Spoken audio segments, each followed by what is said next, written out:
Alright, so outside Goodison, I'm with Dave Fehily. Obviously you all know Dave. Everton have lost 3-1 to Wolverhampton Wanderers. It's tough to know where to start with that, but let's just, what went wrong today? Most everything. Yeah. So, try and can you just put your finger on one thing? They're a decent side. They're in our bracket, perhaps the top of the bracket what we're in. And they were good. The centre forward was excellent, particularly with his back to goal. He troubled us all afternoon, but they had movement and pace and overlapping. We did okay until we did. It was kind of even Steven. They had the first bit of the first half, we had the second. The goal, you were talking to me about atmosphere last week. Well, today's goal changed the atmosphere in a split second because it kind of got you out of your seat. Yet, within 5 minutes, after last week's the FA Cup at Millwall and that total travesty of that, we go and switch off. Seamus Coleman, the ball goes, I've only seen it once, the ball goes over Seamus Coleman and the Charlison, it looked like the Charlison was supposed to be marking the man. By the time he heads that ball in, he's as far away from that man as I am from Georgia now. You're never going to stop goals in this league, particularly with a kid who can finish from 3 yards away. It's not exactly rocket science, boys. So I think we're just in a mindset at the moment. We're under pressure. The whole squad is under pressure. There's this cloud over the building. I'm not excusing anything I've just seen there. I'm just trying to look for a psychological reason behind it, because everything we did from that point on, the third goal, we didn't even need the third goal, but the third goal, Zuma makes a blinder of a tackle, a cracker block. It comes out, it's that high, the kid volleys it into the side. It's just the way it's going for us. Where do we go from here then now?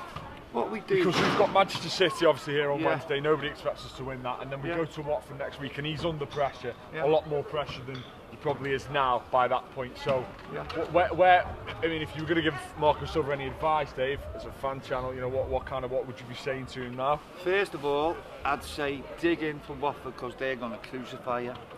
They're going to hit you with it and never let you stop forgetting about it till you walk out the door. However, I'd look at this as an opportunity now. We've won 3 away games this season. We're a run-in where we don't play any decent teams for the rest of the season. For the last 5 years, the managers have struggled to win away from home. It's one of the things what got them the sack in the end. So if he can go and win 2 more, maybe 3 more away games, and then we go to Cardiff, we go to places we can go and win. If he gets 5 away wins and beats 1/2 of the top 4, 5, 6 I think that'll be enough to save the Wolves. I think it'll save his job with the bosses, but whether or not, it's going to be a season where we're going to have a long piece of paper. There's going to be positives in it, but there's also going to be loads of negatives. Well, it's going to be addressed by the transfer window. It's going to be bodies. This is not going to be a coaching setup thing where we just adopt a different system and everything turns around overnight. I think we're going to have to add bodies to it now, to be honest with you. Yeah, I think you're right. I just feel at the moment we're in this tipping point now. This was one of those games where I don't know, I feel it's going to be very tough for him now to turn this around and get people back on side, because you know what it's going to be like now when we log on, when we get onto Twitter and we get onto Facebook and GrandOldTeam. Oh, I take your point.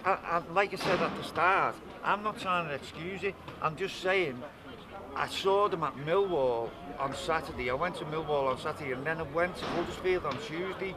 And I thought I was fearing for them just even walking out after Middlesbrough, and it kind of turned around. So what I'd say is, while this hurts now, and it was a really diabolical performance, and I'm not trying to excuse it, I think a decent game against Watford and then half time in the home game against Manchester City, or the other way around, it'll turn around.